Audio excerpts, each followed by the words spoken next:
Today we're going to be going over my MileStone2. The big differences here is that we added priority table, user callbacks, jukebox blocking, and async loading. So everything's going to be loaded up the same.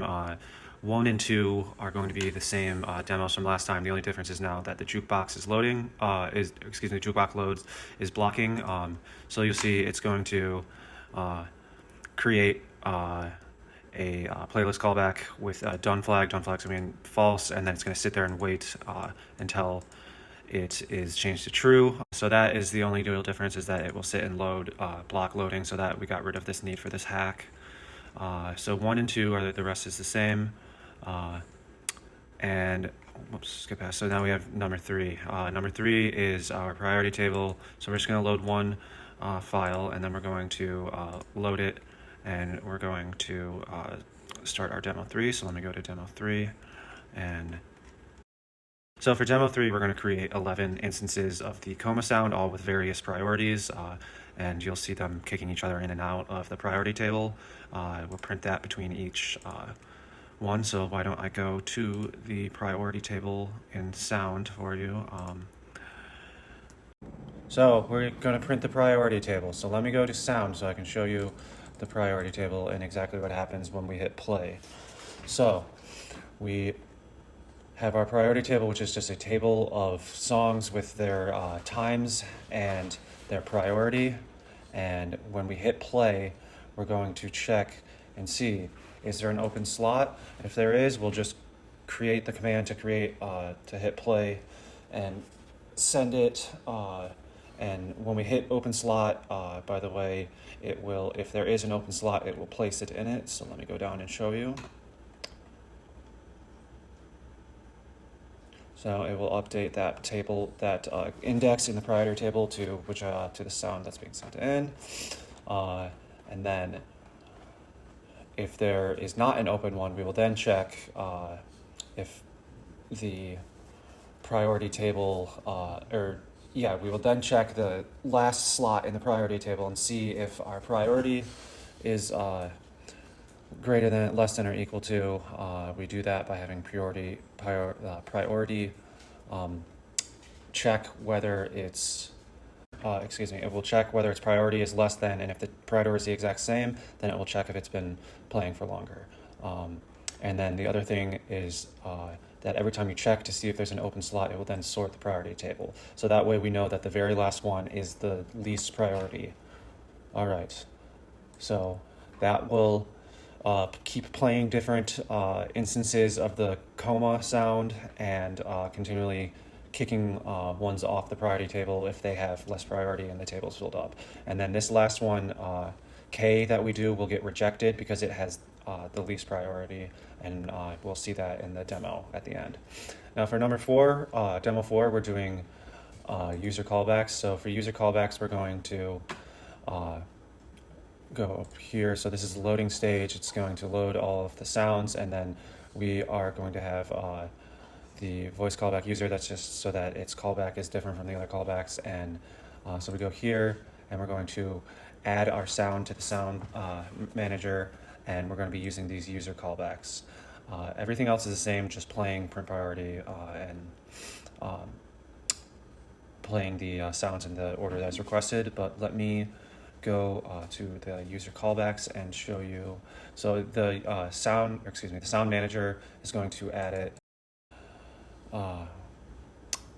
The user callback is going to set that for the node, which is the sound, and that is going to be up here. We're going to do some. So we're going to have the audio create a sound command. So let me go there, and that's up here. Audio create a sound. And it's going to take in that user callback. So it's going to take in that user callback, and then it is going to add the A sound and make that its P user callback, and then P user callback when we hit our A sound, when we hit play, is going to have the callback for the the derived XAudio2 callback, and on that one's stream end, you'll see we'll go down to voice callback user, and on the end, it's going to create an audio sound end command, and that's going to be created with the A sound. So we'll do audio sound end, and that is going to call sound end on the A sound. So we'll go to A sound, and on sound end, it's going to create the game transfer for the callback. It's going to use the callback. We're going to send it to the user thread, and then we'll go down here to the game transfer user callback, and that is going to execute the user callback, and that's going to be executed on the user thread. All right, now we have our last demo, and it is demo 5 is the async loading. And let me go back to game. You'll see we do blocking loading for the electro and the alert, and then we do the same playlist jukebox blocking, and we detach and to our demo thread, and then we're going to add those two sounds the same way we usually do, and then we're going to create our user async callback, user load async callback, and we're going to do that with the Beethoven sound, and we're going to do audio load async. So now we'll go to audio, and we'll show you the async loading. So here's the async loading. It's going to take in that user async load callback. It's going to check if the wave is there, and then it is going to create the audio load async wave command, sending over that async command. So that is right here. So we have we're going to then do waveman add, and that's going to send in over this as well. So now we go to waveman.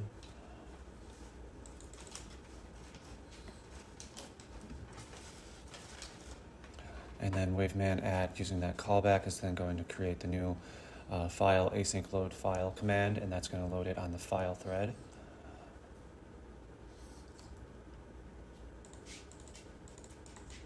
And it's going to, excuse me, I would like to go back to that.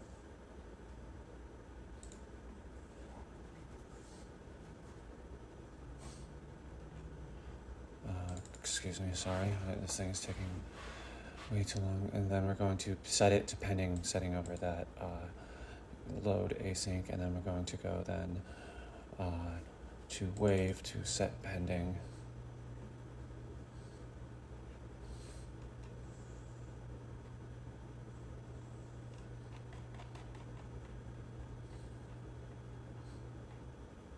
If I can find it, yeah. And we're going to set it to pending, and we have that ifile internal file command. All right, so, and then we have the file async load file command sending over that p node, and so now we have this, and it gets executed. It's going to do the async file load completed, and it's going to send that over to the audio, and we're going to go to the audio thread, and excuse me, to the audio async load file completed, and that is going to do the load buffer when it is created, and then it's going to do async register on the wave. And so now we'll go back to wave,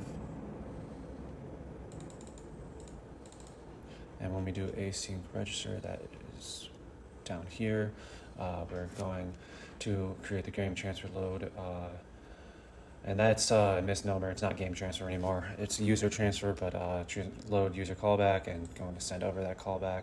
So now I go back over here, and it's going to execute our user callback, user load async callback. So when that is executed, it is going to print out the information about it, and then it's going to create the playlist, add it to the sound, add the sound to the sound manager, set the pan and the volume, and hit play on it. And that is the end of the async load. So the demo will play. It'll play the alert every 5 seconds, and then around 27 seconds, around here is when the async is gonna load up that Beethoven, and then the electro will die naturally, and then we will kill all the active waves. And then we will hit quit and escape and end it as usual. And now we're going to hit the demo and you'll see everything in action. Thank you.